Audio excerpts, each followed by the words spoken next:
Hey everybody, it's RC here. Welcome to the first episode of This Week in the WWCF. This was kind of something I thought about after reading a post earlier today by uh, Dr. Evil.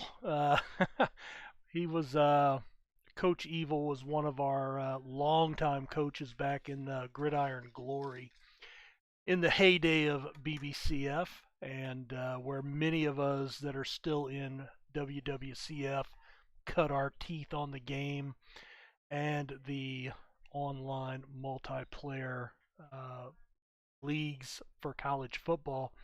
Uh, Unfortunately, he did not join us in WWCF, or if he did, he may have. If he did, he's been gone for some time.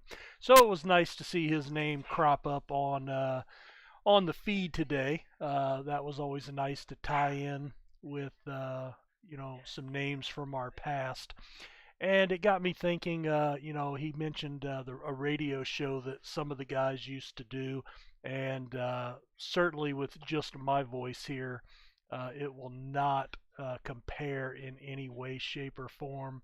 But anyway, I thought it might be interesting to do this little audio uh, radio show that I'll put up on my YouTube channel, and just kind of touch base on what's been happening in the WWCF.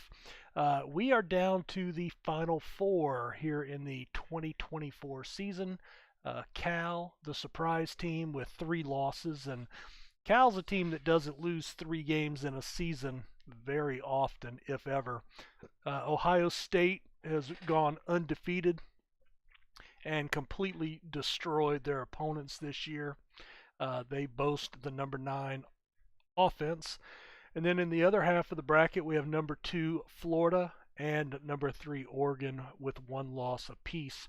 Now, even though Cal's number 17, we can see that there's only a 2-point spread by Vegas, while over in the other game, Florida is over a 2-touchdown favorite over Oregon.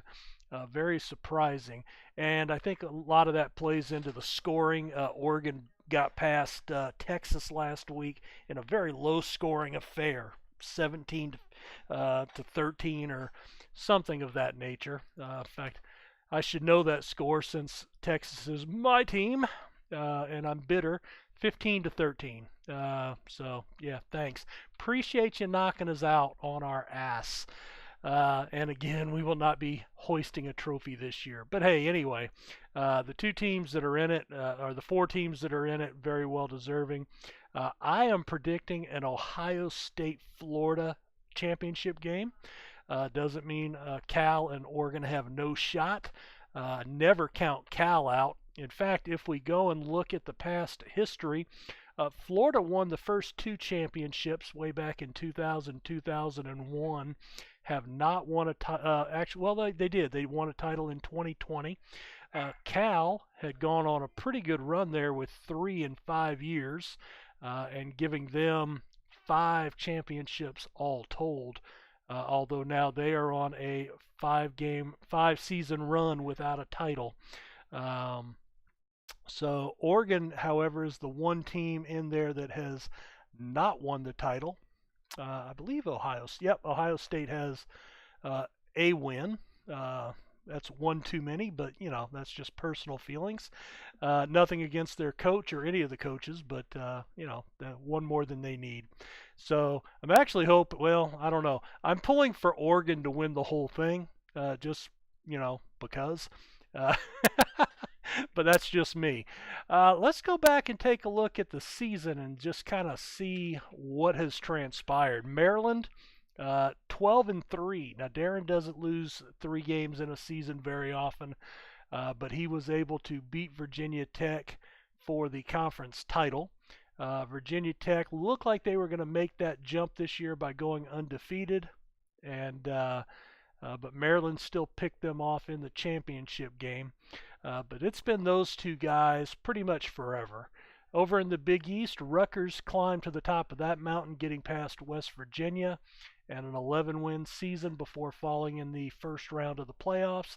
They took on Cincinnati, and I believe, I could be wrong, but I think they beat them.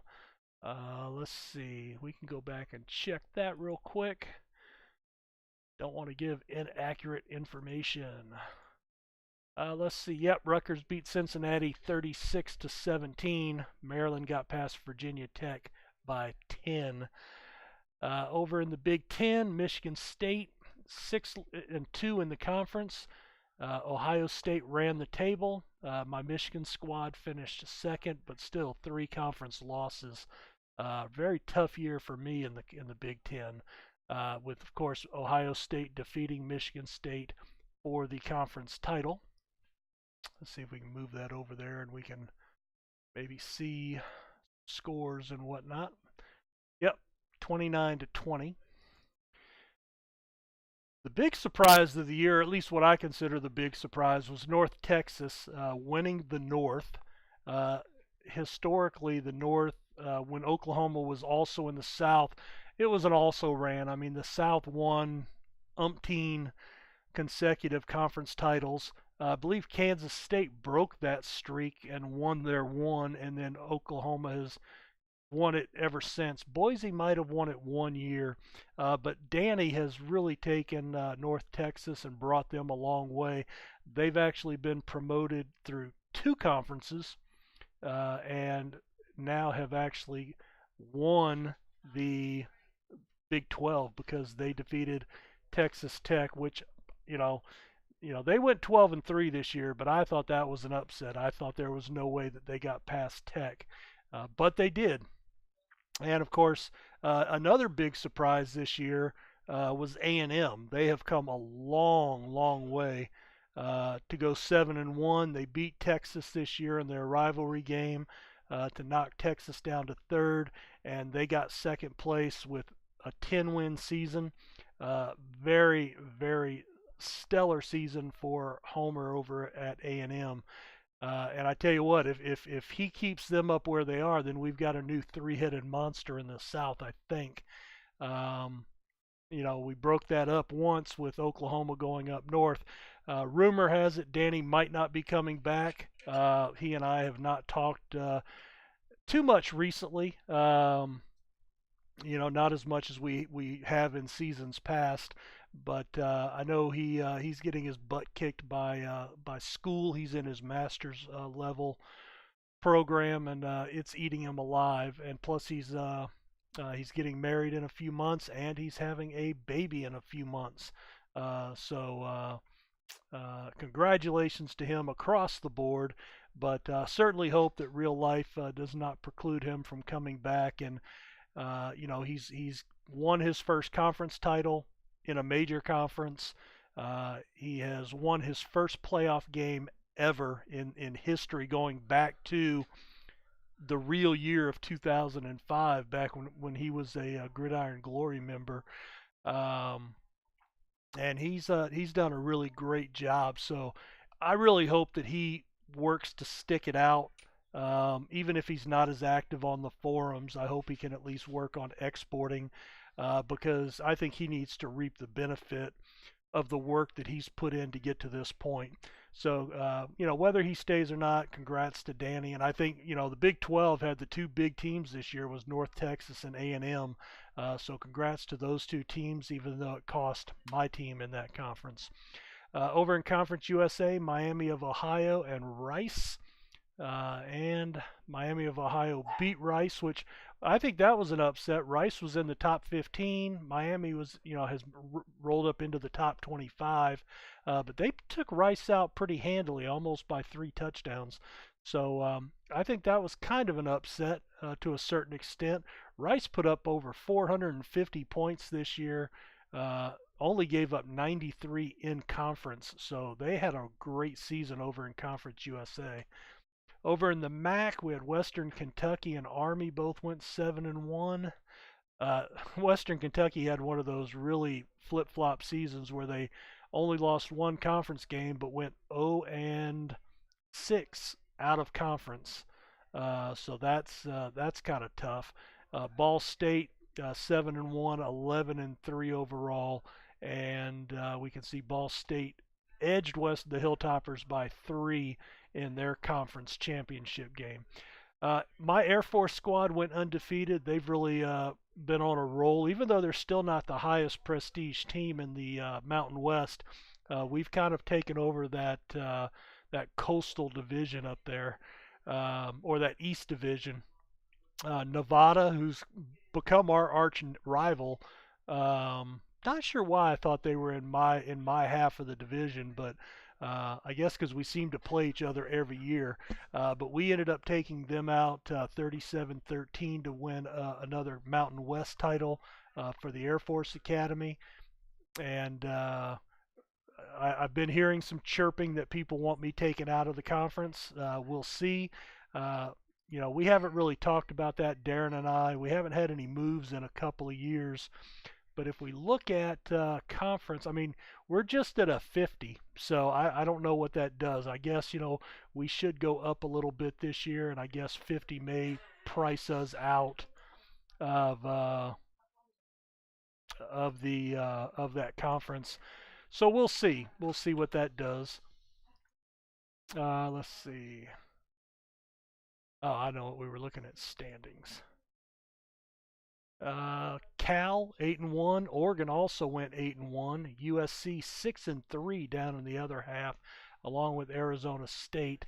And then USC, yeah, USC lost that game by 2. That's kind of considered a down year for USC, I would think. But Cal's pretty much owned that conference for a long while. It was really good to see Oregon get up there to 13-win season and still in it here in the Final Four. And then they had Stanford in that, so they've got a three-headed monster up there in the North Division of the Pac-12. Over in the SEC, Florida, of course, just continues to steamroll the East. Alabama had a great year again. They've been basically dominating the West, much like real life. We've got Ole Miss, LSU, much like in real life, just a hair behind Alabama. 1 or 2 games back regularly, and that comes down mostly to head to head. So, and then of course, let's see, Florida. Yep, Florida beat Alabama by a touchdown, so that was a tight game. Alabama was right there. And then over in the Sun Belt, Louisiana Monroe with 7 wins in the conference, a 10-win season, and Middle Tennessee State also a 10-win season, 6-2, as was Florida International. Middle Tennessee got the win by 20 points to get the right to go in as the number 16 seed for the playoffs and get toasted. Going to week 18, just to kind of recap some of the bowls. Here we have the higher rated seeds on one side. Even though this is their poll ranking, this is also in order for basically the BCS ranking. So 1, 2, 3, 4, all the way down to 8 at North Texas. I think Danny was pretty surprised to beat Virginia Tech, and that's a quality win for North Texas. Maryland, he just owns me as of late, the last 4 or 5 years. Texas edged Rutgers, and that was a surprise for me. I actually expected to go 0-3 this week. Cal, Texas Tech. I tell you what, if you look back at where we were when we started the league, and you go back to the Gridiron Glory days even, it was always, if you remember Gridiron Glory, we always talked about Tennessee and Hawaii. And, the guy at Hawaii always talking about, Mark was ducking him at Tennessee and everything else. And then they'd face each other in the playoffs, and Tennessee would destroy them completely. And we had that in the early going, but if you look at a lot of the games, I mean, a Rutgers Texas, a Maryland Michigan matchup, Texas Tech Cal in the first round, so I mean, you've got a few games. I mean, Florida Air Force, Ohio State, Middle Tennessee State, even Oregon and Ball State, but the number of gimme games even in the first round has shrunk drastically. I mean, you've got teams, Virginia Tech, Michigan, Texas, and Cal, uh, you know, making it to the playoffs as at-large teams. uh, really makes our first round very difficult. We moved on to the second round, and let's see, we've got Ohio State beat North Texas by 40 points. That was just a complete dismantling. And this really shows Danny did a great job this year, but there's still a talent barrier uh, in Denton with North Texas. Now, Danny is supposed to, I think, let's see, North Texas. There they are. Yeah, he's at a 66. So with his season this year, he may actually climb up above 70, which of course puts him into the next recruiting bracket. And I think now he's going to be able to start getting access to some really good quality 4-star quarterbacks, and maybe some of the low end 5-star quarterbacks, where he's had to make his living with 3 stars and even 2 stars. You guys might remember it hasn't been that many years since Tim Springer and guys like that were 2-star quarterbacks, that he was just able to dial up and get the most out of their talent with his game planning. So that's another reason I hope Danny does come back, because I want to really see what he can do, uh, being able to actually start recruiting on an equal talent footing with Oklahoma, Texas, and Texas Tech, and also getting him into the same ballpark with the Ohio States of the world, because he's not that there's not that much of a talent discrepancy from a coach's ability. It's strictly player ability on the field. Let's see. Florida beat Maryland. I think I think that was a surprise. Oregon. I wasn't surprised to lose the game. I was surprised that I only scored 13 points. And when I saw Oregon had 15 points, I assumed I had won the game. So I was a little not put off that I lost that game. That's just not putting points on the board. But my defense did their job. My offense did not. And credit Oregon with that. So again, we had most of the favorites here win, or the higher seeds. Cal, of course, was the lone exception, coming in and picking off Alabama 34 to 10. Or we would have had 2 SEC teams in the Final Four. As it is now, we end up with 2 Pac-12 teams in Oregon and California. So the Final Four, as we talked about, is going to be Ohio State, Cal, Florida, and Oregon, and then the champion coming out of those 2 games. Again, I do pick Ohio State and Florida to make the championship game, but my heart's actually pulling for Oregon, just for self satisfaction reasons, and to keep those guys off the scoreboard with another title, as all 3 of those teams have national championships, and Oregon is seeking their first. So it would be nice to see them get a title of their own. So anyway, another great season. As we pointed out, we have really come a long way. We're in our 25th season, and so a quarter century of history now behind us. And maybe what we'll do at some point is we'll do a radio program where we kind of look back at some of the history, some of the statistical records, and whatnot. And but we're getting ready to crown our 25th champion in league history. I don't know what Darren's plans are for this. If we're going to have to move the borders and spread it out a little bit, but eventually, at the rate we're going, we're going to have to go down to a third line, or do something. But I want to thank all the guys out there for making the league what it is. I want to thank Darren for certainly taking over the bulk of the duties of running the league, and the site itself, SimNation itself, with Mike having to kind of step away due to real life. Now he's come back as a coach, but he's still not involved in a lot of the admin stuff outside of footing the bill. So naturally, a thanks to him for having that in his personal budget to be able to keep the site up and running for the rest of us deviants. Um, anyway, thanks for another great season. Just a couple of news and notes there on, some teams of note this year.